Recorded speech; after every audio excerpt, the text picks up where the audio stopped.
Fernando VII, a pesar de ser conocido como el deseado, fue el rey peor tratado o que peor trato mereció él mismo por la historiografía y por sus contemporáneos. Realmente, tanto los contemporáneos como luego todos los historiadores hasta la actualidad no han logrado sacar de Fernando VII una imagen o un aspecto positivo del rey, ¿no? Incluso un pensador tan conocido como Menéndez Pelayo dijo de su reinado que era una época de las más tristes y abominables de la historia española en general.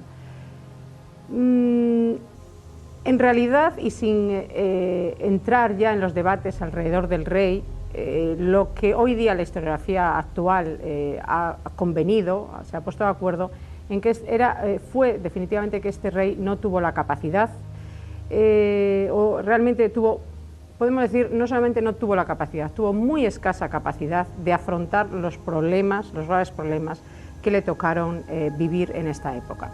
Se dijo de él las cosas peores de Fernando VII, que era cortos de miras, que era desconfiado, que era mezquino, hipócrita, que no respondía, que no era capaz de atender a las necesidades de cualquiera que no fuera él mismo.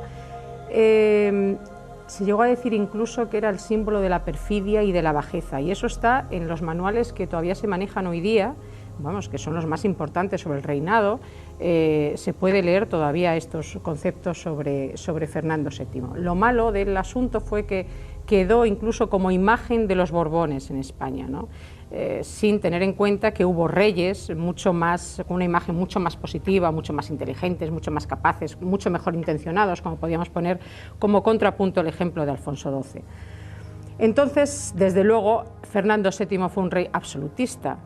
Es cierto que la época que le tocó vivir, la educación que él tuvo, la fecha en la que volvió a España después de derrotado a Napoleón, 1814, era la época en la que toda Europa empezaba la restauración, la llamada restauración monárquica, y por lo tanto, bueno, pues digamos estaría en ese sentido de acuerdo con lo que se estaba llevando en el resto de Europa. Es cierto que ninguna monarquía europea concibió la idea de volver al pasado y pasar por encima de lo que se había conseguido con el liberalismo.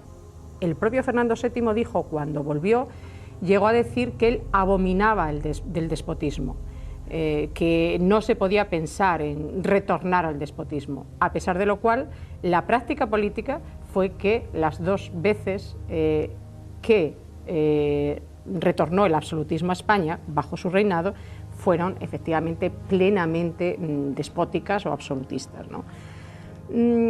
También Fernando VII había prometido en el contexto de volver de su vuelta a España que se convocarían cortes, y las cortes nunca se convocaron. Es decir, la respuesta es tajante: Fernando VII era un rey absolutamente absolutista.